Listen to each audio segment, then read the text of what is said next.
Alors c'est les Real Life Super Heroes, RLSH, et ce sont des personnes qui habitent aux États-Unis et qui ont décidé pour faire des actions de solidarité ordinaires de se créer un personnage de super-héros pour aller aider les gens. Donc ils sont tous costumés de façon très impressionnante, avec très proche des super-héros qu'on connaît des comics américains, Superman, Batman, mais ils ont leur propre nom, leur propre couleur, déguisement, mais ils vont faire des actions qui n'ont pas besoin de super pouvoirs, des actions qu'on pourrait faire sans être déguisés.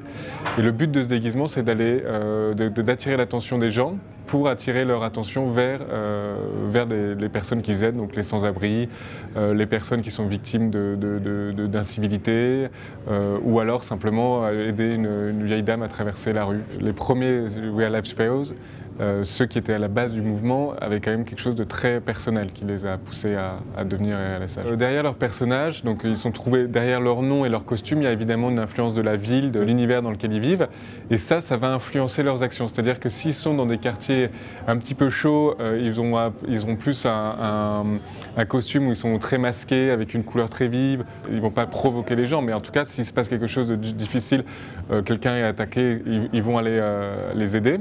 Et il y en a d'autres qui ont des déguisements beaucoup plus légers, plus enfantins, et eux, c'est ceux qui vont aider les sans-abri. Quand j'en ai entendu parler, c'était donc à peu près 6-8 mois avant de partir. Et là, j'avais entendu parler d'une personne qui s'appelle Zetaman, qui est à Portland. Je me suis dit que c'est incroyable, cette personne qui est déguisée. Déjà ça, c'était le premier à première vue, à bord, comme ça, je me suis dit, oh là, il y a un mec déguisé, qu'est-ce qu'il fait? Donc je me suis aperçu qu'il a aidé les sans-abri. Alors je me suis dit, c'est intéressant, et je lui ai demandé s'il y en avait d'autres, il m'a dit oui. Là, j'en ai contacté une dizaine. Je suis parti aux États-Unis avec ma copine. Et après, là-bas, le mot, ils ont fait passer le mot. Et derrière, finalement, j'en ai rencontré 32 qui m'ont dit qu'il y en avait encore d'autres, donc 50, 60. Et maintenant, aujourd'hui, ils sont plus de 200. Alors, j'ai participé à une sortie photo avec Pierre-Élie de Pibrac. Et on est allé donc d'ici, de l'espace Bazacle. On a longé les berges de la Garonne. Et puis on est allé jusqu'à la place Saint-Georges où il exposait une partie de ses photos sur les super-héros aux États-Unis. C'était l'occasion de poser plein de questions à un professionnel sur son parcours, sur ce qui l'intéresse, comment il fait. Puis c'est encourageant de partager ça, c'est hyper enrichissant. Voilà. Donc c'était plutôt une occasion pour discuter, échanger en fait. Au début, c'était que des actes individuels. Mais avec le développement d'Internet, il y a ce mouvement, chaque individu s'est aperçu qu'il y avait plusieurs personnes, parce qu'ils ont tous eu envie de parler de ce qu'ils font, donc via des blogs, MySpace et tout ça, des forums.